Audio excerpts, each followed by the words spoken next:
Greetings in the name of Christ Yeshua. Grace and peace be to everyone joining us here today. I am your host, Katura Bartholomew.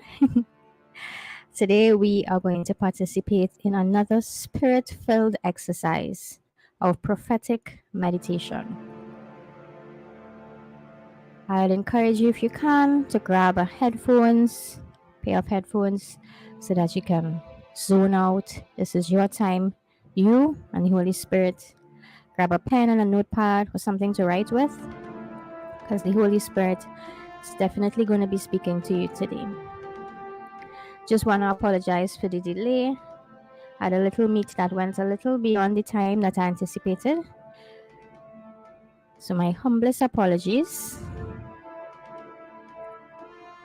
Shout out to Holy Brother Chris Ortel. And also, I didn't get to shout out those who joined in on yesterday's live. So my humblest apologies to that, but your presence was felt and well appreciated. Just would like a voice check confirmation. If you are hearing me, please type in the comment section hearing before I proceed.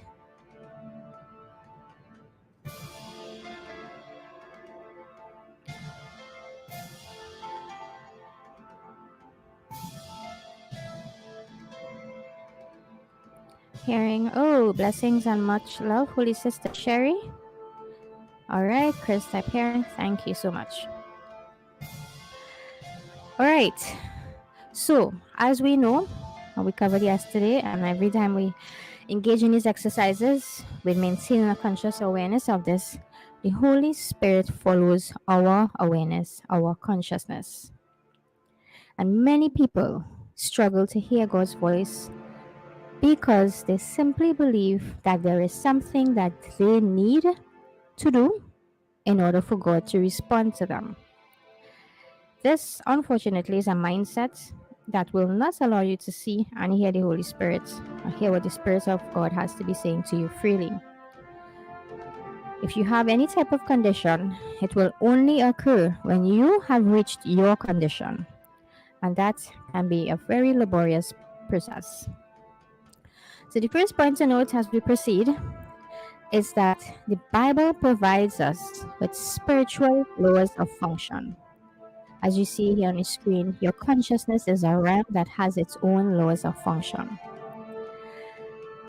Once we understand this, we can access everything in the kingdom that is ours. The hindrance that many people experience is mainly derived from the teachings and the doctrines that we have unfortunately been conditioned with by various religious communities. And that is because religion generally approaches God through a convict mindset. By that, I mean, as a convict, you see yourself as a sinner, unholy, impure, and therefore subject to God's divine wrath. Now, if you have lived by this paradigm, it is time to identify it and to choose a different path. The perspective of works, which comes from the convict mindset, I need to work in order to earn God's favor. I need to work so that I can hear the Spirit of God speaking to me, is a fallen Adam mindset. When the man ate from the tree of the knowledge of good and evil, he abandoned the blueprint or the mindset of God that was breathed into him. In the garden, before the fall, he functioned as a priest, which is a giver of life. His directive was to cultivate and to keep this garden, which in our modern day language would be to promote and develop the growth of the garden. After he was placed outside of the garden, of course by his decision, he was no longer functioning in harmony with the life-giving spirit which dwells in him. Which is why we would see things like in the curses, it's mentioned, the ground is cursed because of you, which means if we were to invert it, it meant that prior to eating of the tree of the knowledge of good and evil, the ground was blessed because of him. After he ate from the tree, it sprouted thorns and thistles instead of healthy trees. Now, I would like you all to follow with me because what I'm sharing here is going to give you insight as to how your mind and your consciousness functions. Inside the garden, his imagination reproduces life. Outside the garden, his imagination still reproduces. However, it reproduces death. The convict mindset is one that lives outside of the garden because it sees itself as diminished, corrupt, lacking, and needing salvation. Now, if you see yourself in any form or fashion as unjustified before the eyes of God, invalidated, if you see yourself as dirty, rotten rags, probably because you've done things in your life that you cannot forgive yourself for, you have said things to people that you're struggling to let go, or even because you have experienced things that had caused trauma. This is why the Messiah came. He came because man's spirit was lacking. The Messiah died and resurrected so that he can kill the fallen man's identity. He nailed it to the tree, which symbolically represents the tree that the man ate from. And he breathed the Holy Spirit back into all, which means that your spirit is not corrupt. Your spirit is not diminished. If you have a pen and paper, I would like you to write down, I am perfect. If you don't have pen and paper, just repeat it to yourself silently. I am divine because Yeshua breathed the breath of life back into all of humanity, which is why we are called a kingdom of priests, a species of Christ Yeshua. Now, when you acknowledge resurrected Christ in you, you You are acknowledging that your spirit is no longer corrupt. Your spirit is whole. Your spirit is God's spirit. Do you remember the type of reverence we see in the Old Covenant? It's noted in the Old Testament that the priests would give the temple. Not any and everyone could have walked into that temple because they understood that that was holy. That is the same breath that was breathed into the man before the fall. He was functioning as a priest. He was a priest. So just like the man in the garden did before the fall, your spirit has the ability to reproduce and to create, because the new Jerusalem is inherently placed inside of you. Now, if you're following this, can you please let me know in the comment section by indicating New Jerusalem? The New Jerusalem, I'll say it again, is inherently placed inside of you. So if ever anyone was struggling with understanding how my spirit is made whole and perfect, this is your answer. Seeing comments coming in. New Jerusalem, New Jerusalem. Awesome. Thank you so much for the feedback. Blessings and much love to Holy Sister Rashida. So this is why you can prophesy.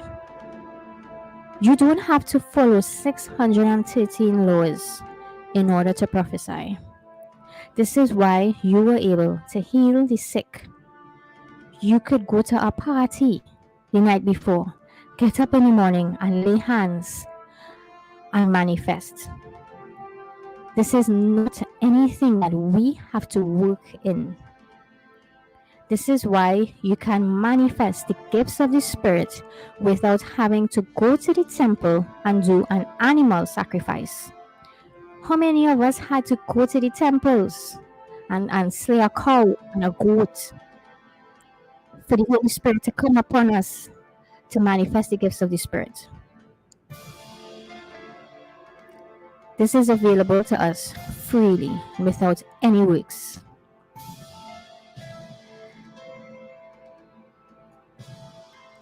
New Jerusalem, I'm seeing comments coming in a little bit late.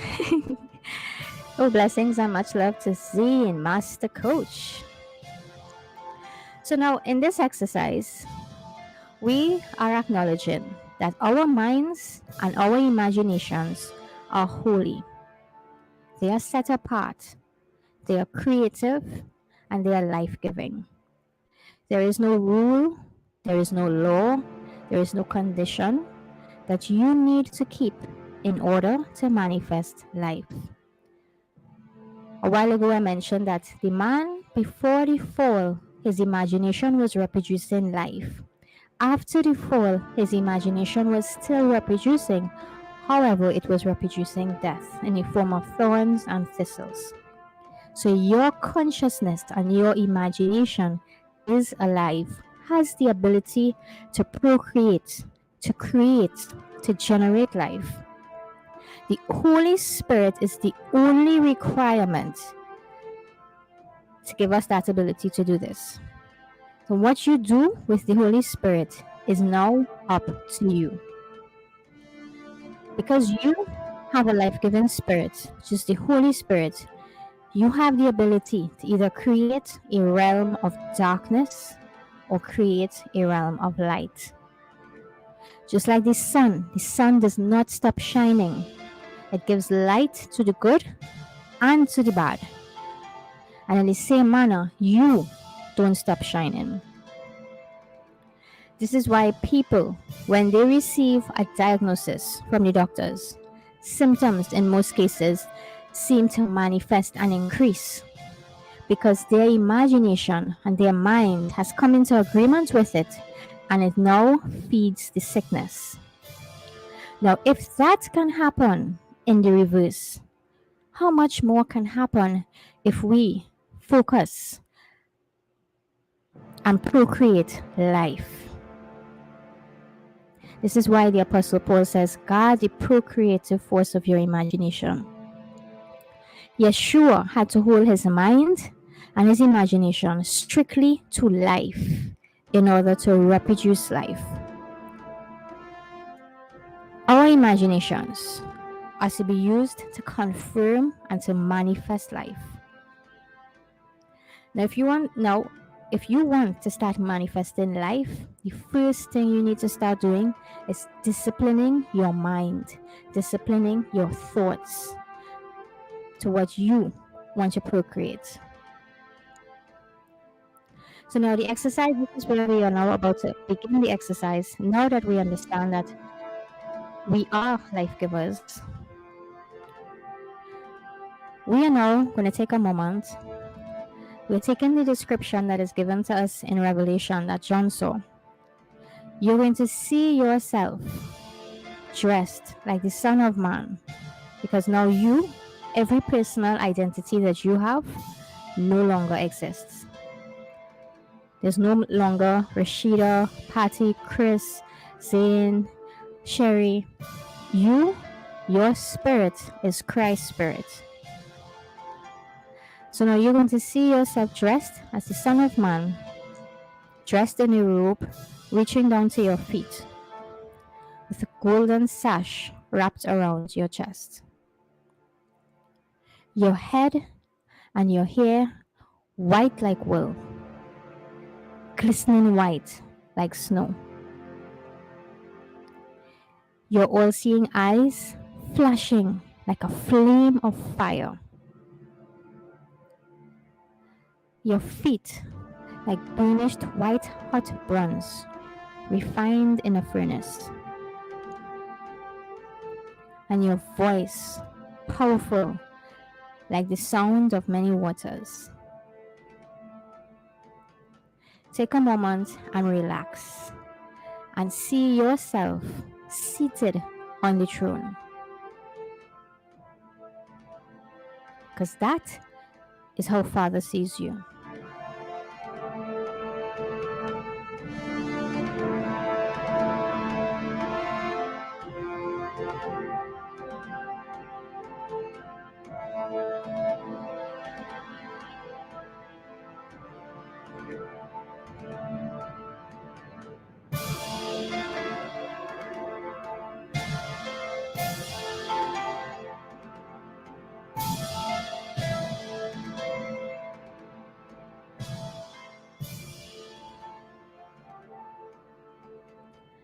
Encircling the throne, there is a rainbow that looks like the color of an emerald.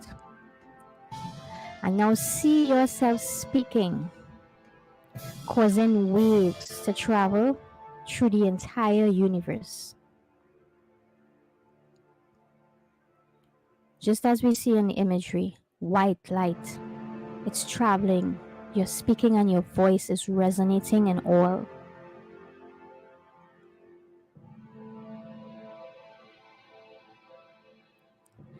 Take a moment and speak this out aloud. I am your begotten Son. I am the race of Yeshua. I am the radiance and the only expression of the glory of Elohim.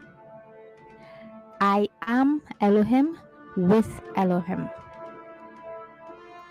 I reflect Elohim's Shekinah glory. I am light being, the brilliant light of the divine, and I am the exact representation and the perfect imprint of the Father's essence.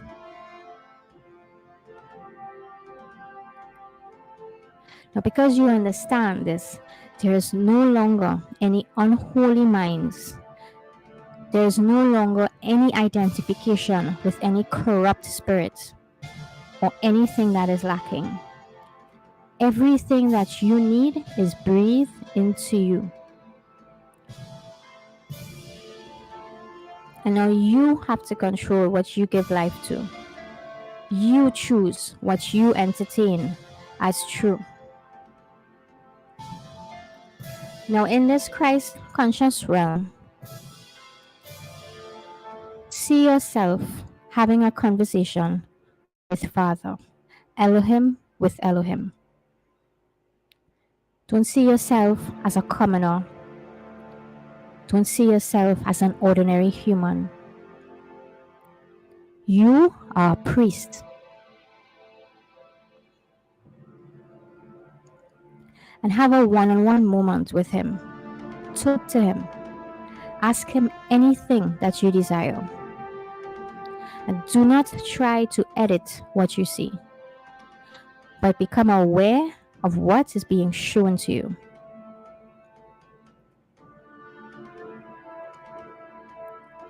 Have a sincere, heartfelt conversation with him about whatever it is that you are going through.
And now,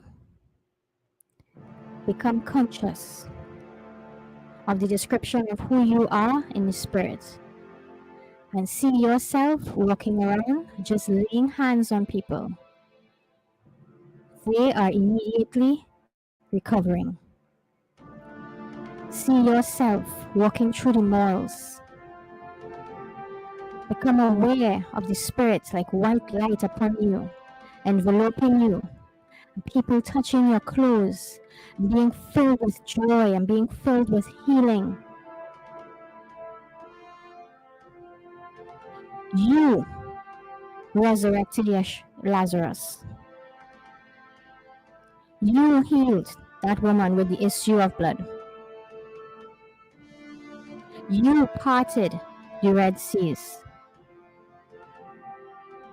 You spoke and brought those plagues upon Egypt. All of the healings that are recorded, you did it.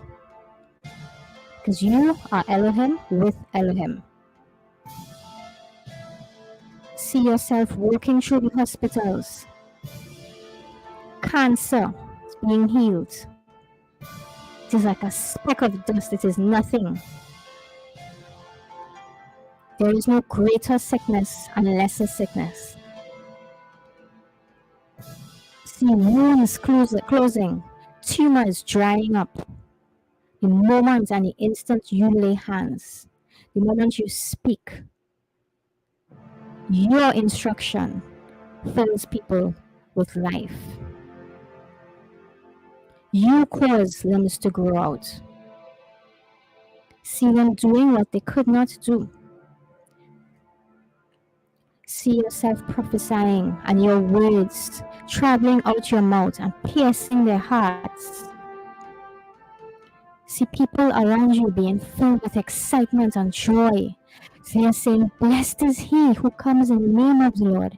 See, the tabernacle of Elohim is among us. See them bringing their loved ones to be healed. See them bringing their babies to you, because you are a priest of Christ Yeshua.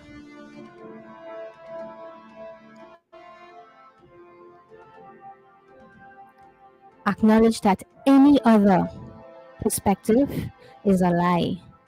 Identify it for what it is. It is not true. You were the one that cast those devils out into the swine. Because all power and authority and dominion is yours in Christ Yeshua.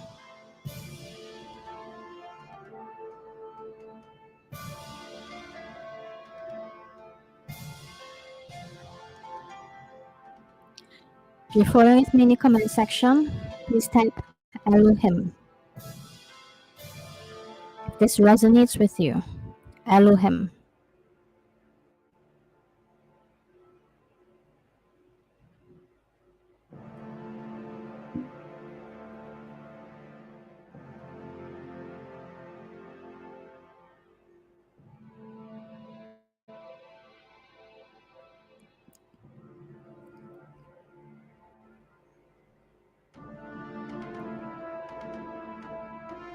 Okay, comments are now coming in. Elohim. Thank you, holy and precious sister. So now as we near to the end of this exercise, and this prophetic meditation, continuously renew your minds to get rid of all toxic thoughts. Doctor's reports are lies. Do not give reverence to anything that is outside of this reality in the Christ conscious realm. Make the decision to circumcise your mind from all information that is not from the tree of life. Because you are resurrected Christ Yeshua. You no longer accept as real anything that is contrary to the city of life, the city of the New Jerusalem that is breathed inside of you. In that city, everyone is healed. There are no conditions to healing. everyone is healthy. We give life. We do not give life to things that are of the dust or death. We do not put thorns and thistles, trees of life, because you are a kingdom of priests.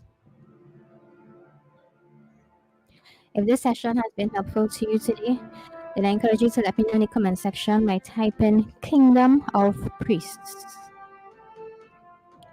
And if you are comfortable, please feel free to share in the comment section what you saw when you spoke with the Holy Spirit. And I'd encourage you, as you go through the course of your day, to guard the procreative force of your imagination. Your consciousness is alive.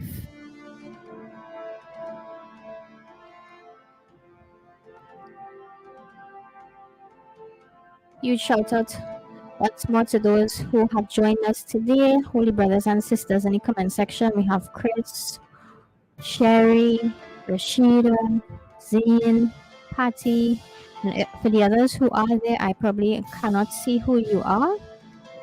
Blessings, much love, grace, and peace be unto you in the name of Christ Yeshua.